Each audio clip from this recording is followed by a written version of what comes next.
Hey everyone, and welcome to Top Think. Today, we're going to learn about 4 easy steps to fall asleep fast. Now, let's begin. Number 1. Turn off electronics. Do you fall asleep with the TV on, or maybe you browse social media before bed? Whether you're looking at your phone, your computer, or a TV screen, your technology might be keeping you up. A 2014 study looked at the sleep patterns of over 700 teenagers. Each one used some form of technology at night. The researchers tested participants based on the device they used before bed. So one group played video games while another watched TV. They discovered that all electronics interfered with sleep in some way.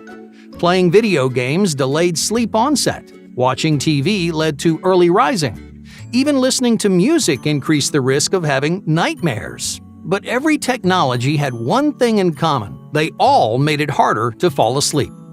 And this isn't the only study out there. No. Another study from 2013 found the same results for computers, phones, and TVs. They determined that you could actually increase sleep duration by reducing nighttime technology use. A third study added that turning off devices an hour earlier would significantly increase the length and depth of your sleep. So, why is technology so damaging? Well, the first and most obvious problem is the screen itself.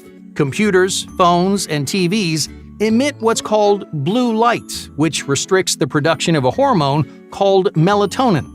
Our bodies release melatonin into the bloodstream to reduce alertness. In other words, it makes us tired. This process usually starts around 9 o'clock at night. The start time can fluctuate depending on when you go to bed, but will continue for about 12 hours afterwards. Ideally, melatonin should enter your bloodstream a few hours before bed. That way, you have time to relax and gradually drift off to sleep. But when you're using technology, nothing tells your body when to relax. It really hasn't had time to wind down because it wasn't producing any of that sleep-inducing hormone. Luckily, though, most modern computers let you adjust the kind of light on your screen, and that way you can use technology without stopping the production of melatonin. But that doesn't really mean you're off the hook. Technology can still significantly worsen your sleep by re-engaging your brain. Now, unlike meditating or reading a book, activities like playing video games force your mind to stay hyper-alert.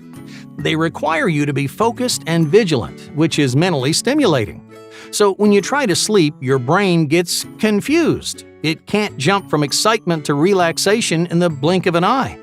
Just like melatonin needs time to kick in, your brain needs time to switch gears. So by turning devices off at least an hour before bed, you give your brain the chance to unwind. Last but not least, technology can ruin your sleep by interrupting deep sleep. Many people like to use their phones as alarms. They leave the volume on high to make sure they don't oversleep. But you run the risk of miscellaneous texts, calls, and emails waking you up in the middle of the night.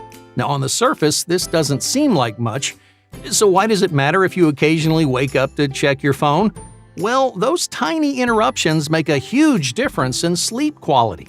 Your body and brain need deep sleep to store memories and repair itself.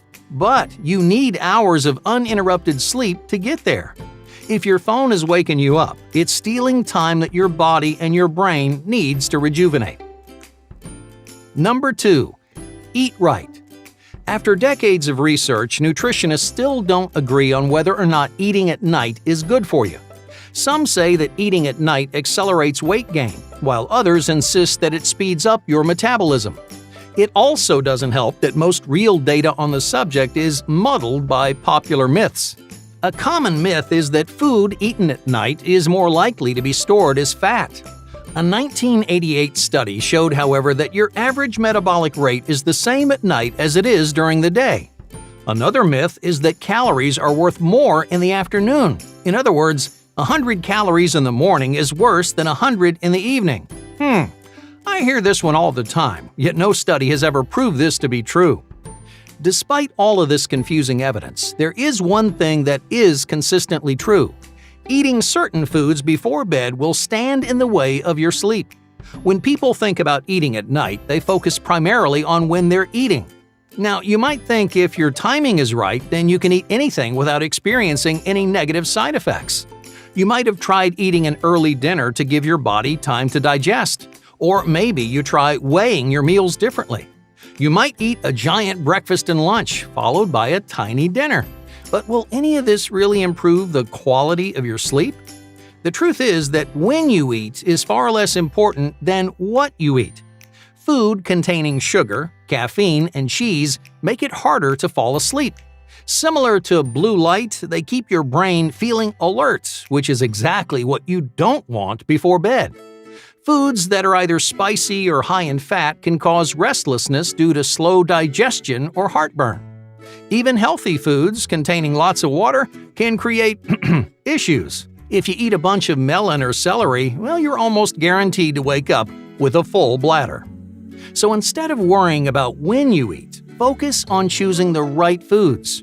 Bananas will help you unwind by supplying your body with muscle relaxers like potassium and magnesium. They also help your brain produce sleep-inducing melatonin. Foods like almonds and turkey are great sources of tryptophan.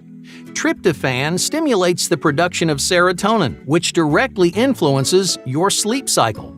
So, when you eat naturally relaxing foods, you'll find yourself falling asleep in no time. Number 3.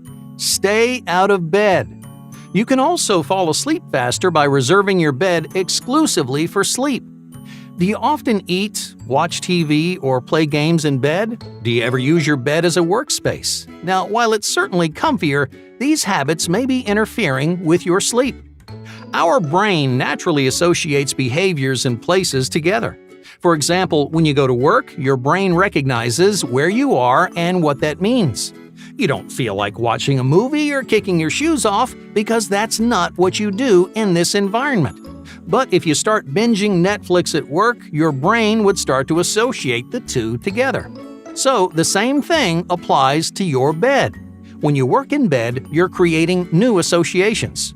Your bed isn't just for sleep anymore, so your brain doesn't know how to feel. Should it be alert and productive like you are at work, or should it be relaxed like you are at night? You usually end up with an unhelpful blend. You won't feel as motivated to work, but you'll also struggle to unwind. You can avoid this behavioral confusion by making your bed a sanctuary of sleep. Just try to keep all meals, technology, and work in another room. And that way, when you do finally climb into bed, your body will know exactly what to do. Number 4. Don't force it. No matter how much you want to, you can't force yourself to fall asleep. When you have a test or interview in the morning, few things are more frustrating than lying awake watching the minutes go by. It's dark, it's quiet, and it's comfortable, yet your mind is racing. You know you need to be well rested, but you just can't stop tossing and turning. You imagine how tired you're going to be in the morning. It starts to feel like your whole future depends on falling asleep right at this second. So why can't you? Why do you get a sudden bout of insomnia every time something important happens? Stress and sleep, they just don't mix. Whether it's physical or mental, stress makes you feel stimulated and alert. It floods your body with hormones like cortisol, which supply you with an unwanted boost of energy. And to make matters worse, stress builds on itself. Even the tiniest bit of self-doubt can escalate so much that it takes hours before you can finally relax. Now, this is especially common before bed because you're out of distractions. Usually you can work, read, or exercise to occupy your brain. But when you're lying there in the dark, it can feel like you're trapped with your own thoughts. So, what can you do about it? Well, first, you should try to figure out what's keeping you awake. Are you feeling unprepared? Are you worried about failing? Once you figure it out, concentrate on it. Oftentimes, we lie there trying our hardest to avoid the thing that's keeping us up. Similar to how you should listen to a song to get it out of your head, addressing the problem will help you get past it. Even if you're not anxious, your goal should be to take the pressure off of yourself. Try to accept that you'll only sleep when your body's ready, and not a second earlier. So instead of just lying there, just relax by reading, meditating, or taking a bath. When you're ready, these soothing distractions will ease you into a deep and peaceful sleep. Hey, thank you for watching